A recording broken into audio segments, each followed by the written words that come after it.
parties are set to announce their candidate for chancellor this week. It's been a bumpy ride so far for Angela Merkel's Conservative Party, and it might not get any easier for them. Let's get more now on what could be a historic election for Germany with William Glucroft, political correspondent from broadcast partner Deutsche Welle in Berlin. William, what happened this week that marks it as the unofficial start of the election campaign? That's right, Karina. As you just mentioned, the two leading parties, at least those leading quite strongly in the polls, that being Angela Merkel's Conservatives and the Green Party, both officially nominated, so to speak, their picks for their chancellor candidates for each party. Now, it should be noted that Germany is, of course, a parliamentary system. The individual candidates don't officially matter. You vote for a list.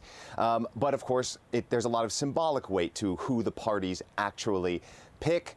The Greens went with a relatively young, just 40 years old, a woman, one of the leaders of the Greens party.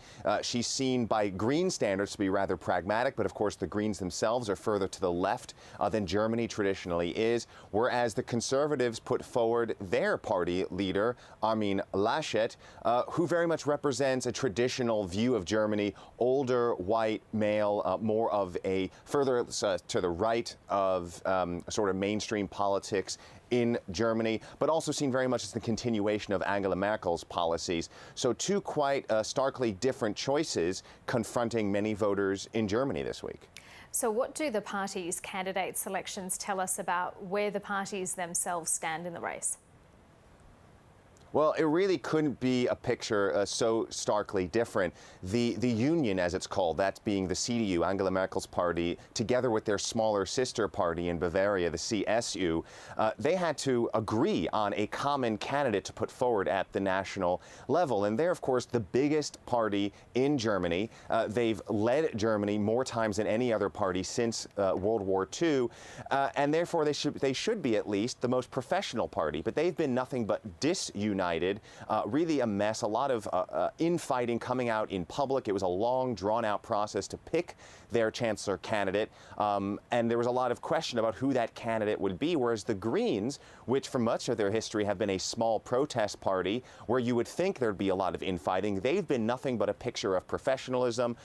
They've kept their discussions quiet, under wraps, behind closed doors, to appear to have a united front to the public and appear much more smooth and much more in control of things than the CDU-CSU, commonly together known as the Union. So it's two very starkly different pictures, and it's very representative of what's happening with pandemic policy, which of course the Conservatives are in charge of in Germany since they do run the government. And the pandemic policy has been nothing but disunited, a lot of disagreement. So that has the people here really upset, really not quite sure what to make of things, and that's reflective in the polls, with the Greens really giving the Conservatives a run for their money, and they could end up on top come September. How could this election change Germany? Well, if the Greens really were to make it on top, to be the majority party to win the election in September, it would be the first time in German post-war history that a party other than the center-right Conservatives or the center-left SPD, the Social Democrats, the two traditionally big parties in Germany, it'd be the first time that one of those parties doesn't run Germany.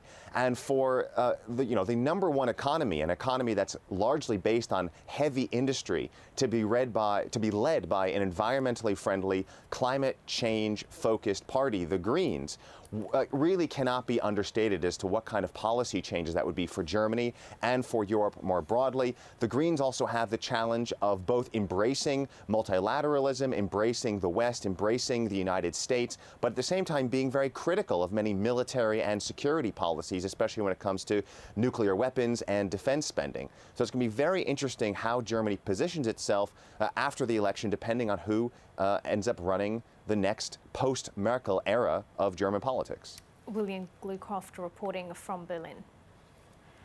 High-tech drones, helicopters and surveillance footage. Police